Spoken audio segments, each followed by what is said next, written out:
दिल्ली के जंतर मंतर पर मनरेगा कर्मचारियों का अपनी 8 सूत्री मांगों को लेकर विराट धरना प्रदर्शन किया गया, जिसमें अलग अलग राज्य के लोग पहुंचे और सभी ने कहा कि अगर मोदी सरकार हमारी मांगें पूरी नहीं करती तो अब 2024 में चुनाव है, तो उसमें मनरेगा कर्मचारी और मजदूर मिलकर एक हो गए और 2024 के चुनाव में सरकार को सबक सिखाने का कार्य करेंगे।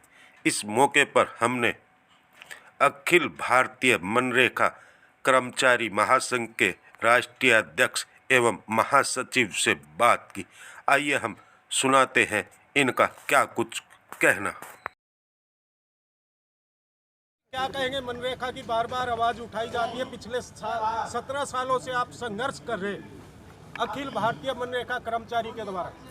मैं बाबू हेमंत राव, राष्ट्रीय अध्यक्ष अखिल भारतीय मनरेगा कर्मचारी महासंघ नई दिल्ली, आज 2 फरवरी मनरेगा दिवस के अवसर पर दिल्ली के जंतर मंतर पर हम ये आशा उम्मीद के साथ देश के प्रतिनिधिगण हमारे जंतर मंतर पर मौजूद हैं कि दिल्ली की सरकार, माननीय प्रधानमंत्री जी मोदी जी की सरकार अब सोना छोड़ दे और वो जग जाएं, क्योंकि अब हम मनरेगा कर्मचारी जाग चुके हैं और हम मनरेगा कर्मचारी हमारे साथ में मजदूर भी हैं। और भारत सरकार की किसी भी पार्टी, कोई भी राजनीतिक पार्टी नारा देती है, अपने मजबूती की बात करती है कि 1 बूथ 10 यूथ, यानी 1 मतदान केंद्र और 10 जवान।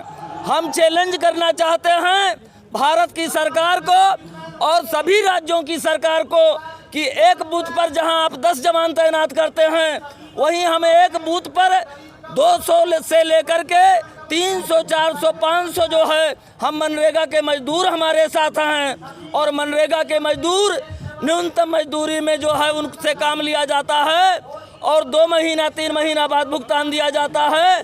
वही स्थिति हम मनरेगा कर्मचारियों की है। हम लोग जाग गए हैं और हम लोगों को आप परमानेंट कर दीजिए। यह आग्रह है कि या तो आप राष्ट्रीय स्तर पर केंद्रीय कर्मचारी के रूप में हमको परमानेंट कर दीजिए, या सभी राज्यों को आप निर्देश कर दीजिए कि राज्य कर्मचारी के रूप में सभी राज्यों में मनरेगा कर्मचारी परमानेंट हो जाएं। हम जो है 17 साल तक सेवा किए और हम जानते हैं कि गुस्सा का होना बहुत जरूरी है, क्योंकि एक बार भगवान राम सेतु पर थे और समुद्र से सूखने की प्रार्थना कर रहे थे, लेकिन समुद्र रास्ता नहीं दे रहा था। तब वहाँ एक पंक्ति उभर के आया था, बिना नमानत जलद जड़े और गए 3 दिन बीत और बोले राम सकोप तब भय बिन होत ना प्रीत। और तब समुंदर सूख गया था और लंका को जाने का रास्ता सीता मैया को खोजने को दिया था। हम मनरेगा के पढ़े लिखे एम्प्लॉई, छोटे बड़े पदाधिकारी सभी एक मंच पर आ गए हैं और मनरेगा मजदूरों को भी जगा लेंगे।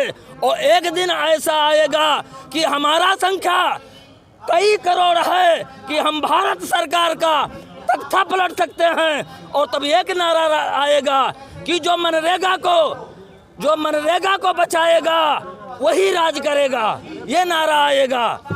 क्या कहेंगे? जिस तरह मनरेगा कर्मचारियों की बात की जाती है, अलग अलग राज्यों में अलग अलग वेतन दिया जाता है और 17 साल से जिस तरह आप संघर्ष कर रहे हैं, हम तो इतना ही कहना चाहते हैं, राम तो हमारे आ गए, अब राम राज कब आएंगे। गोस्वामी तुलसीदास जी ने राम राज की सबसे सुंदर व्याख्या करते हुए कहा था कि एक स्वर्ण मुद्रा जो सबसे नीचे वाला कर्मचारी है उसका मंथली, उसका मासिक होना चाहिए। आज के डेट में एक स्वर्ण मुद्रा की कीमत 55 से 60 हज़ार रुपये है। कम से कम उतना मासिक सैलरी एक छोटा कर्मचारी जो रोजगार सेवक कहलाता है उसे होना चाहिए, और उससे ऊपर जो भी अधिकारी कर्मचारी हैं उसके हिसाब से उनका मानदेय का निर्धारण होना चाहिए। हम 17 वर्षों से काम करने वाले मनरेगा में जो मजदूरों के साथ जुड़े हुए लोग हैं, जो 70% आबादी के साथ मिलकर काम कर रहे हैं विगत 17 वर्षों से दिन रात। हर बूथ पर हमारे 200-300 मजदूर रहते हैं, उन सभी को लेकर हम लोग काम कर रहे हैं। आज गांव का सूरत बदल गए।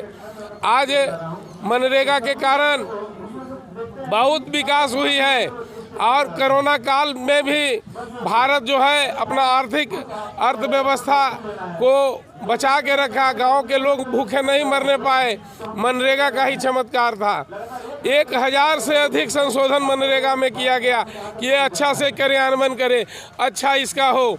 और उत्तरोत्तर मनरेगा में जो कर्मचारी काम कर रहे हैं उनके प्रति कोई भी एक भी कानून में संशोधन नहीं किया। वो गाइडलाइन के हवाला 2005 के देते हैं, लेकिन मनरेगा में दिनों दिन नए नए बदलाव आते हैं। जैसे अभी फेस ऐप आया है NMMS के बाद, फेस ऐप में संशोधन के लिए सरकार के पास ताकत है, लेकिन मनरेगा कर्मचारी को वेतन, उसको उसका हक मिले, उसको सरकारी कर्मचारी का दर्जा मिले, इसके लिए सर्कुलर में कोई सुविधा नहीं है।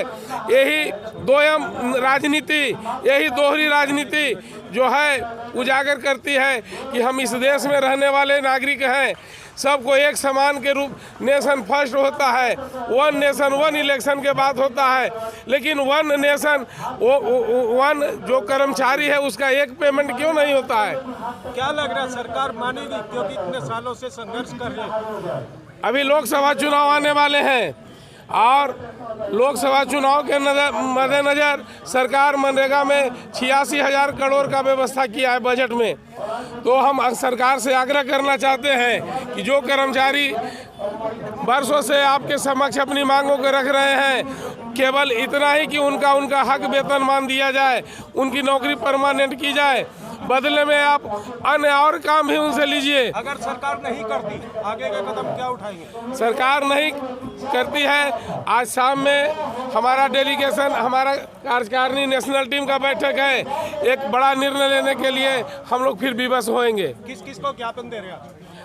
PMO भारत सरकार, प्रधानमंत्री कार्यालय को, ग्रामीण मंत्रालय को हम अपना ज्ञापन देने जा रहे हैं।